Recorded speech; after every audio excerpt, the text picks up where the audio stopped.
Bonjour à tous. Dans cette courte vidéo consacrée à la gestion des déchets sur chantier, je vais vous présenter, après une brève introduction, les 3 standards que l'on peut proposer aux différents maîtres d'ouvrage. En guise d'introduction, je dirais tout simplement qu'en Belgique, le secteur de la construction produit annuellement plus de 15 millions de tonnes de déchets. Bien que la majeure partie de ces déchets soient recyclés, de nombreux défis restent à relever. Une bonne gestion des déchets commence par leur identification. Il est donc important de bien comprendre la notion de déchets et de faire la distinction entre les différents types. Suivant le décret du 27 juin 1996, les déchets se différencient en fonction de leur origine. Nous avons les déchets ménagers, qui sont clairement les déchets des réfectoires, les déchets des bureaux, donc tout ce qui est papier, carton, bic, encre, gomme, etc. Les déchets et les déchets industriels, qui sont des déchets générés dans le cadre de chantiers de construction ou de rénovation. Il faut également savoir qu'en plus de leur origine, les déchets se distinguent par leurs caractéristiques. La réglementation distingue 3 types de déchets. On a les déchets dangereux et les déchets autres que dangereux, qui eux se distinguent en 2 catégories, les déchets inertes et les déchets non dangereux. Les déchets dangereux sont les déchets représentant un danger spécifique pour l'environnement ou pour l'homme. Les déchets inertes sont des déchets qui ne se modifient pas, qui ne se décomposent pas et qui ne réagissent pas d'une manière susceptible d'entraîner une pollution de l'environnement. Et les déchets non dangereux, c'est le reste. Donc ceux qui n'entrent pas dans la catégorie déchets dangereux et déchets inertes. Alors, pour un peu expliquer la gestion des déchets sur chantier, on s'est basé sur 3 standards, 3 piliers, à savoir le premier, donc le tri imposé, le deuxième, le lean management, et le troisième, c'est l'économie circulaire. Donc, la base, c'est le tri imposé, c'est le pilier de base qui est rendu maintenant obligatoire avec la réglementation en vigueur sur le tri sélectif sur chantier. En effet, depuis plusieurs années maintenant, chaque entrepreneur, en début de chantier, doit élaborer un plan de travail comprenant notamment le mode opératoire de la gestion des déchets. C'est-à-dire qu'il va simplement établir un plan dans lequel il aura placé les endroits où il va,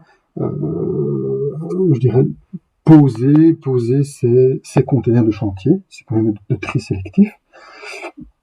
Généralement, ce sont les déchets inertes qui vont dedans, les déchets papier-carton et les déchets métalliques. En principe, l'entrepreneur généralement appose une affiche sur chaque conteneur reprenant l'ensemble des éléments qui peuvent aller à l'intérieur.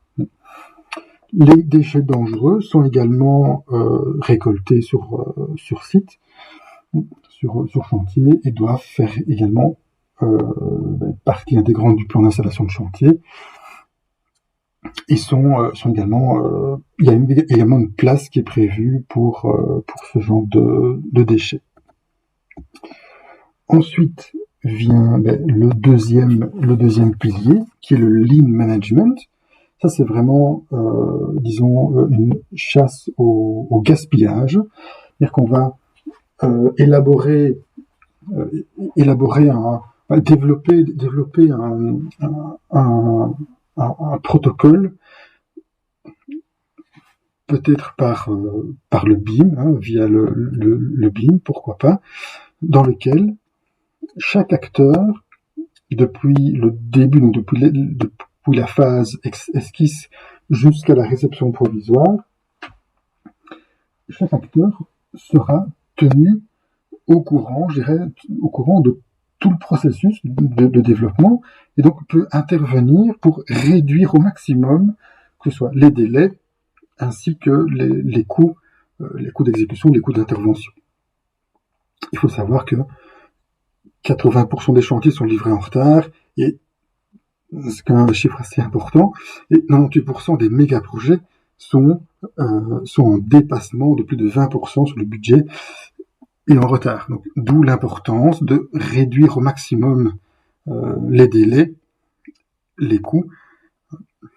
Ce sera nettement mieux pour tout le monde. On prend comme j'avais pris ici comme exemple une étude faite par IMA sur un hôpital une capacité de 80 chambres. Avant le lean management, le délai d'exécution était de 14 à 16 mois, et avec la modélisation via BIM, ils sont passés à 5 mois et demi. Alors, ensuite, je dirais qu'il y a le dernier pilier, c'est l'économie circulaire. Donc, le principe de l'économie circulaire est de conserver la valeur des produits et matériaux aussi longtemps que possible. Ce principe contraste avec le modèle économique dit linéaire qui consiste à extraire, à produire, à consommer et à jeter. Ainsi, l'économie circulaire tend à minimiser la production de déchets par la réparation, la maintenance, le réemploi des produits et le recyclage des matériaux. Cette démarche ne consiste pas uniquement à trouver des solutions techniques permettant de boucler la boucle, elle nécessite également une réflexion quant à la composition et à la manière dont sont assemblés les éléments construits dont on souhaite prolonger et optimiser la durée de vie. Dans le secteur de la construction, les principes de l'économie circulaire se traduisent en 3 thèmes qui apportent des opportunités et des défis aux professionnels. Il y a le concevoir et construire des bâtiments dont les matériaux peuvent être récupérés en fin de vie, extraire et valoriser les ressources matérielles disponibles dans les bâtiments existants, et développer de nouveaux modèles économiques visant à créer de la valeur ajoutée pendant tout le cycle de vie des bâtiments et des matériaux. Alors, on pourrait continuer ou développer plus en détail, mais je pense que le temps imparti est largement dépassé. Donc, en conclusion, je dirais que la gestion des déchets peut être abordée selon une hiérarchie indiquant les attitudes économico-socio-environnementales préférentielles à adopter dans le but de réduire la quantité des déchets générés. Il est donc important de réduire la quantité des déchets à la source en privilégiant l'un des 3 piliers présentés.